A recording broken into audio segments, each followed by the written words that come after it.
9. Birth order can influence personality, but we're not sure how much. The idea that the order in which siblings are born affects their personality is not new. Maybe you've heard that firstborns are bossy or responsible, while lastborn children are irresponsible and impulsive. But is there any science to back up these stereotypes?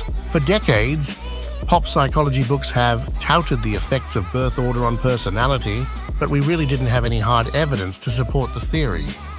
One study found that birth order may influence your choices of friends and romantic partners. So, firstborns tend to pair up with other firstborns, middleborns with other middleborns, and lastborns with lastborns. 8. Your personality is relatively stable throughout your life. Do you think that your personality can change over time, or is your basic temperament set in stone? Long-term studies of personality suggest that the core parts of our personality remain stable throughout our lives. What changes as you go through life are your roles and the issues that matter most to you. People may think their personality has changed as they age, but it is their habits that change, their vigor and health, their responsibilities and circumstances, not their basic personality. Studies have also suggested that there doesn't seem to be a cutoff age at which you can no longer go through personality changes even into your 70s and beyond. 7. Your personality might be linked to certain illnesses. In the past, there were a ton of theories that specific mental traits were linked to physical ailments. For example, hostility and aggression were often linked to heart disease. When put to the test, some studies did show a possible link, but others came up with no evidence to support the idea that your personality could influence your physical health. We know stress can wreak havoc on your mind and the rest of your body. So if you're a person who is not able to handle stress well, it makes sense that it could take a toll on your physical and mental well-being over time. 6. Your pets have personalities. Many pet owners feel like their pets have personalities that make them totally unique from any other member of their breed. If that sounds like you, there might be some research to back up your perception of your loyal companion. Animals from nearly every species, cats and dogs to spiders, birds, and elephants, have been found to have their own personalities. They have their own preferences, behaviors, and quirks that are, not unlike ours, often the same throughout their lives. 5. And your pet choice might match your personality. Would you consider yourself more of a dog person or a cat person? According to one study, your answer may reveal your personality. In a study of 4 in 500 people, the researchers asked the participants whether they were dog people or cat people. The participants also filled out a survey that measured broad personality traits like conscientiousness, openness, neuroticism, and agreeableness. The researchers found that the people who identified as dog people tended to be more extroverted and eager to please others, while those who described themselves as cat people tended to be more introverted and curious. 4. There are, probably, 5 core personality traits. Researchers have long debated how many personality traits there actually are. If you've ever taken an online personality test, chances are you've come across the big 5. Many personality researchers have gotten behind the 5-factor theory of personality.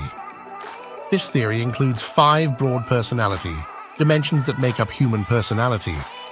Today, many personality researchers support the 5-factor theory of personality, which describes 5 broad personality dimensions that compose human personality. 1. Extraversion, sociable, outgoing. 2. Agreeableness, kind, empathetic. 3. Openness, creative, curious. 4. Conscientiousness, thoughtful, helpful. 5. Neuroticism, sad, anxious. All of these traits exist on a spectrum, and we all fall somewhere along the range in terms of how much we are or are not like each trait. 3. Why you like what you like and don't like what you dislike. It might seem obvious that your personality affects your personal preferences, but you may not realize just how much influence your personality can have on what you like and don't like. From your choice of friends to your taste in music, your unique personality can affect nearly every choice that you make in your daily life. For example, Research suggests that your personality might play a role in your political preferences. One study found that people who identified as conservative scored higher in personality traits like orderliness, and people who self-identified as liberal were higher in empathy.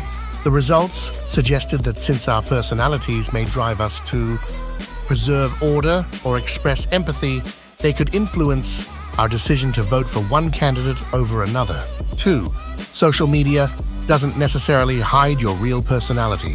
When we think about social media, we often assume that most people are presenting an idealized version of their lives. It's easy enough to do since we can choose what we want to share or not, whether it's filtering a selfie before we post or begging a friend to untag us in a photo that's not very flattering. We do have the ability to curate the image that's associated with us online. We also get to more tightly control what we say, for example, crafting a comment until it hits just the right note. Even if we think we're taking steps to hide our true selves online, our social media profiles might actually tell people a lot more about who we really are than we realize. Surprisingly, one study found that your Facebook profile is actually pretty good at conveying your real personality. 1.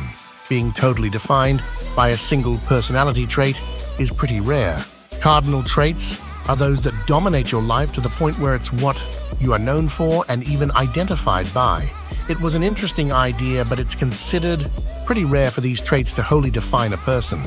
For most people, personality is a mix of traits. There are those that make up the core foundation of their personality, central traits, and traits related to preferences, attitudes, and situational behaviors, secondary traits. We'd love to hear what you think down in the comments. As always, my friends, we thank you for watching. Please like, share, and subscribe. We'll see you in the next one.